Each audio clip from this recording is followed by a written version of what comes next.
versus film.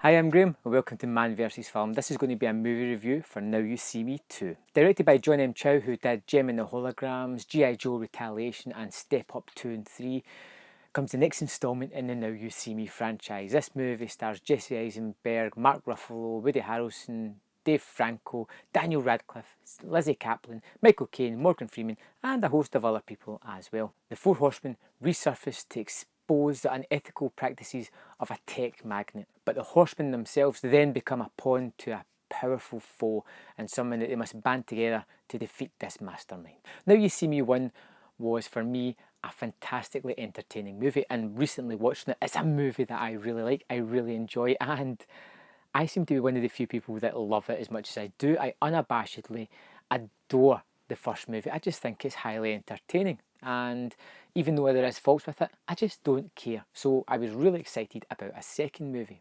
Now, replacing Louis Leterrier is John M. Chow, and he keeps much of the aesthetic that was in the first movie, but he loses some of the story element points. Whereas in the first one, the magic tricks were explained in an explainable fashion, this one forgoes that and it explains what it wants to explain, and other times it just neglects to explain why or how things happen.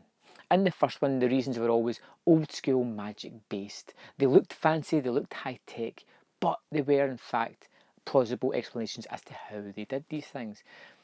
Whereas there is some explanations in this one, some of them seem to be a bit more contrived in the first movie, and other times they're just not explained at all when you're just supposed to suspend disbelief, which is a bit hard to do when some of the things are unexplained. In this movie, Isla Fisher has been replaced by Lizzie Kaplan, and it's not a replacement that I think I'm too happy with. I like Kaplan, I think she's a good actress, but I just think Isla Fisher fitted the role better, and Kaplan's performance seems a bit out of place in amongst the rest of the horsemen. Another sort of character addition or change was Woody Harrelson's twin brother within the movie. When it initially appeared, it threw me for a loop because I just thought, oh god, this is going to be horrendous. This is the kiss of death for the movie. But the more the movie went on, the more I really liked that character. And you could see the differences within these two characters, the twin brothers, and I really did like his performance as the movie grew on. But initially it was just very off-putting. Speaking of unusual performances, Daniel Radcliffe is in this movie as well, and he gives a very unusual performance, and it's not one that I wholly think should have been in the movie. I don't think it complements the movie, and I don't think it gives the sort of main antagonist as much a threat as it should have had. He's a bit too casual in his approach to it, and I can understand the choice, but I don't think it quite works within this movie. The movie storyline, without spoiling too much about it, has very much undermined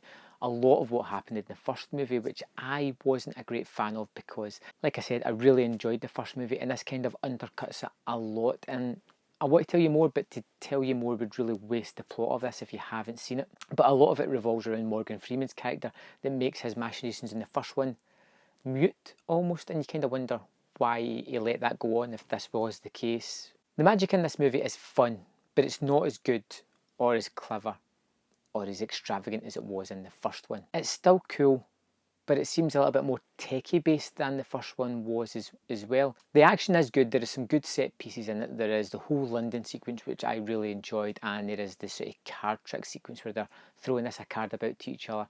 That was quite inventive and different and fun. Didn't make a lick of sense, and it seemed rather arbitrary as to why they were doing it, just so everybody could have a shot of it type of thing, but it was still cool to watch. And like I said, this movie has a lot of twists and turns, and I think it thinks it's a little bit too clever for its own good. Create all these twists and turns, and some of them just do not add up in the context of the greater scheme of things. Like most magic tricks, you're dazzled by the special effects and the fast-moving camera and the quick-talking actors, and it's only afterwards that you realise there wasn't much substance behind the actual performance, and that's how I feel about this movie.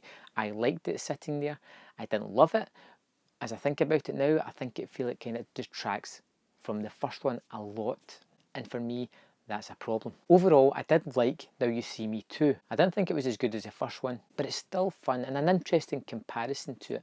And I would like to sit down and watch the two of them back to back just to really galvanise my thoughts on the series so far. It does feel a little heavy with cast members, and they brought back almost everybody from the first one, which is great. They've added some new characters, but it feels a little bit heavy with performers and you don't get to spend too much time with the core group as you would like to, and there's not as much scenes of them just interacting. It's all sort of plot centric, you know, just moving the story forward.